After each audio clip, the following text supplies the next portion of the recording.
World-renowned Stanford University psychologist Carol Dweck, in decades of research on achievement and success, has discovered a truly groundbreaking idea: the power of our mindset.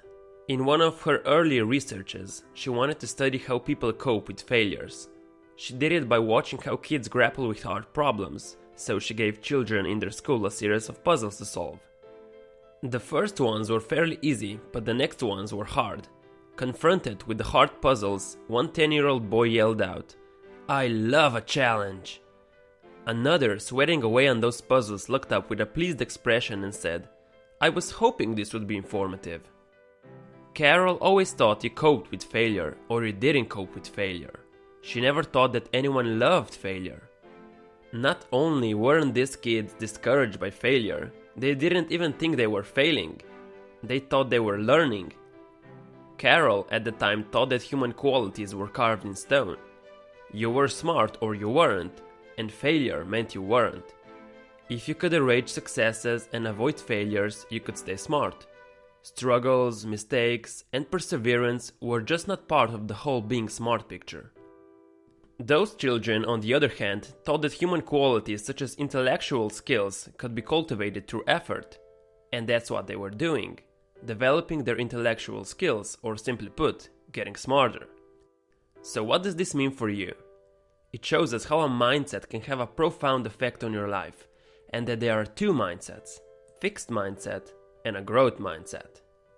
Believing that your qualities are carved in stone, which is a part of the fixed mindset, creates an urgency to prove yourself over and over.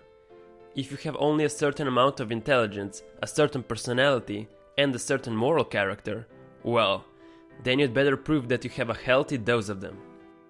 That's why people with a fixed mindset shy away from challenges, because they are scared their deficiencies could be unmasked through it.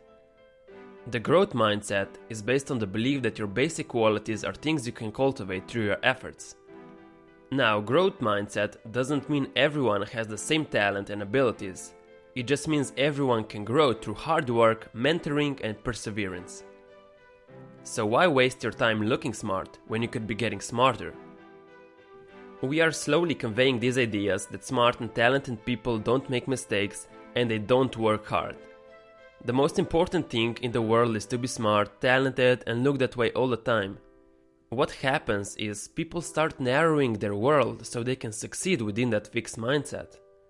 But let's take a quick look at the world of sports. Michael Jordan actually wasn't a natural, but he was the hardest working athlete perhaps in the history of sport.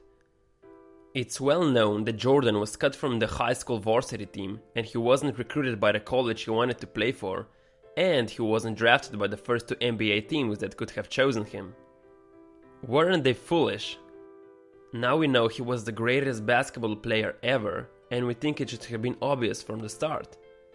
When we look at him, we see Michael Jordan, but at that point, he was only Michael Jordan. So when Jordan was cut from the varsity team, he was devastated, so his mother told him to go discipline himself. Boy, did he listen. After that, he used to leave the house at 6 in the morning to go practice for 3 hours before school. He had the growth mindset. He knew he could develop and improve his skills through hard work, and that's how he became the Jordan we all know today.